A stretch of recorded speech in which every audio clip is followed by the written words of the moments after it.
तर पुण्यामध्ये एमपीएससी विद्यार्थ्यांचं आंदोलन सुरू आहे। शास्त्री रोडवरती एमपीएससी विद्यार्थी सध्या जमलेले आहेत। कृषी सेवेच्या पदाचा समावेश जाहिरातीत करावा अशी विद्यार्थ्यांची मागणी आहे, परंतु ते न झाल्यामुळे विद्यार्थी आक्रमक झाल्याचं पाहायला मिळतंय। पुण्यामधली ही रात्रीची आपण दृश्य पाहतो आहोत। पुण्यातील शास्त्री रोडवरती एमपीएससीचे विद्यार्थी जमलेत आणि त्यांच्याकडनं आंदोलन केलं जातं। आपले प्रतिनिधी प्रदीप कापसे आपल्या सोबत जोडले गेलेले आहेत। प्रदीप, रात्रीचे 12 वाजतायत तरी देखील विद्यार्थ्यांचं आंदोलन अजूनही सुरूच आहे। विद्यार्थ्यांनी आक्रमक पवित्रा घेतलेला आहे आणि पोलीस देखील ह्या विद्यार्थ्यांची समजूत काढताना पाहायला मिळत आहेत। सध्याचं काय अपडेट? सचिन, अगदी बरोबर आहे। खरं तर रात्रीचे 12 वाजलेले आहेत तरी सुद्धा विद्यार्थी, आपण जर समोर पाहिलं तर ही विद्यार्थ्यांची गर्दी पहा, म्हणजे शास्त्रीय रस्त्यावरती रस्त्याच्या दोन्ही बाजूला हे सगळे विद्यार्थी जे आहेत ते जमलेले आपल्याला पाहायला मिळतात। या विद्यार्थ्यांची मागणी आहे की म्हणजे 258 कृषी सेवेची पदं जी आहेत एमपीएससी आयोगामध्ये समाविष्ट करा। विद्यार्थी हटणार आहेत का जागेवर? विद्यार्थी जागेवर हटणार आहेत? हे बघा, आता विद्यार्थ्यांच्या भावना तीव्र आहे। विद्यार्थ्यांची हटण्याची मानसिकता नाही। सरकारने समोर येऊन एक नोटिफिकेशन काढावं अशी विद्यार्थ्यांची मागणी आहे। सरकार, मला चंद्रकांत दादा बोलले, आयोगाचा सचिव बोलल्या, पण काही समाधानकारक काय भेटत नाही। विद्यार्थ्यांची भावना साहजिक आहे। 2 एक्झाम एकत्र आल्यामुळे मुलांना परीक्षेच्या संधीपासून मुकणार आहेत।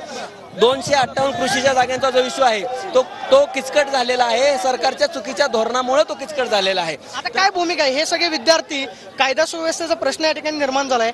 कदाचित पोलिसांकडून गुन्हे सुद्धा दाखल केले जातील, त्याला सामोरं जायची तयारी? आता हे बघा, जर तुम्ही बेरोजगारांवर गुन्हे दाखल करणार, लाठीचार्ज करणार, त्यांना आंदोलनाला परवानगी नाकारणार, त्यांचा रोजगाराचा हक्क नाकारणार, त्यांना परीक्षा देऊ देणार नाही, तर मग हे काय हुकुमशाही झाली ना?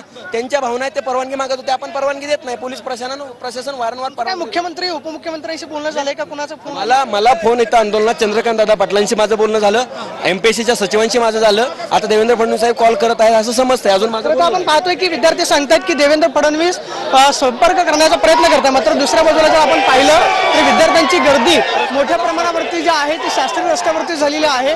हे सगळे विद्यार्थी सांगतात की जोपर्यंत एमपीएससी आयोगानं जे आज नोटिफिकेशन काढलेलं आहे ते नोटिफिकेशन रद्द होत नाही तोपर्यंत शास्त्रीय रस्त्यावरून हटणार नाही, अशा पद्धतीची भूमिका विद्यार्थ्यांची आहे।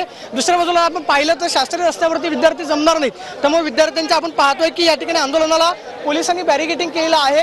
हे विद्यार्थी खरं तर रात्रीच्या रस्त्यावरती बसून राहतात का, किंवा मुख्यमंत्री उपमुख्यमंत्र्यांकडून रात्रीच एमपीएससी आयोगाला काय निर्देश दिले जातात का, हे पाहणं महत्त्वाचं असणार आहे। मात्र विद्यार्थ्यांची संख्या जर पाहिली तर साधारणतः शास्त्रीय रस्त्यावरच्या पेट्रोल पंपापासून ते थेट अहिल्या लायब्ररीपर्यंत हे सगळे विद्यार्थी जे आहेत ते रस्त्याच्या दुतर्फा बाजूला जमलेले आहेत। विद्यार्थी काही केले ऐकायला तयार नाहीत। डीसीपी संदीप गिल यांच्या माध्यमातून खरं तर प्रशासनाचा संपर्क जो आहे तो करण्याचा प्रयत्न केला जातोय।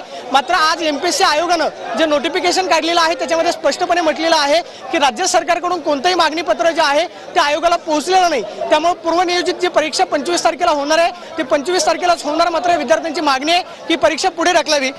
जर परीक्षा पुढे गेली नाही तर विद्यार्थ्यांचं काय नुकसान होऊ शकतं? नाही, याच्यात कसं आहे, काही विद्यार्थ्यांचं शेवटचं अटेम्प्ट असणार आहे। ही काय खूप अवघड मागणी नव्हती, खूप सोपी मागणी होती आणि खूप सोप्या तरीकेने म्हणजे सॉल्व्ह सुद्धा करता आली असती, परंतु जाणून बुजून जे आहेत आयोगाकडनं किंवा सरकारकडनं जे करण्यात आलेलं आहे नाही, अजिबात नाही। आता मागणी काय असते? परीक्षा रद्द करायची का नोटिफिकेशन मागणी? एकतर आमची मागणी मान्य करा किंवा परीक्षा एक्सटेंड करा। परीक्षा रद्द झाली पाहिजे। परीक्षा रद्द नाही, परीक्षा पुढे ढकलली पाहिजे। प्रत्येक विद्यार्थ्याला 2 एक्झाम देण्याचा अधिकार आहे, प्रत्येक एक्झाम। तर हा विद्यार्थ्याच्या मूलभूत हक्कावर येणारा हे आहे। तुम्हाला सांग, किती वर्षांपासून तयारी करतो? किती वर्षांपासून? सर, आम्हाला राज्यसेवा आणि बँकिंगची दोन्ही एकदाच एक्झाम येत होते। आम्ही कोणती एक्झाम द्यायची आम्हाला कळत नाही। आता आमचं एक कुठंतरी नुकसान होते, एक जर एक्झाम दिली तर एक कुठंतरी नुकसान होते।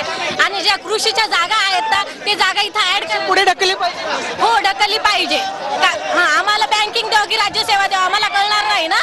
मात्र आयोग म्हणताय की पूर्वनियोजित परीक्षा त्याचं नियोजन झालेलं आहे, पुढे ढकलता येणार नाही। सर, एमपीएससीनं जर स्वायत्त संस्था आहे त्यांनी जर 258 जागाचं ॲग्रीचं नोटिफिकेशन 25 तारखेमध्ये आलंच पाहिजे। पाहतो की सगळ्या विद्यार्थ्यांच्या भावना तीव्र आहेत। प्रदीप, या संपूर्ण सविस्तर आंदोलनाचा आढावा जो आहे तुमच्याकडून वेळोवेळी आपण घेतच राहू, परंतु रात्रीच्या 12 वाजलेले आहेत, 12 वाजून गेलेत आणि तरीही पुण्यामध्ये विद्यार्थ्यांचं आंदोलन जे आहे ते सुरू आहे।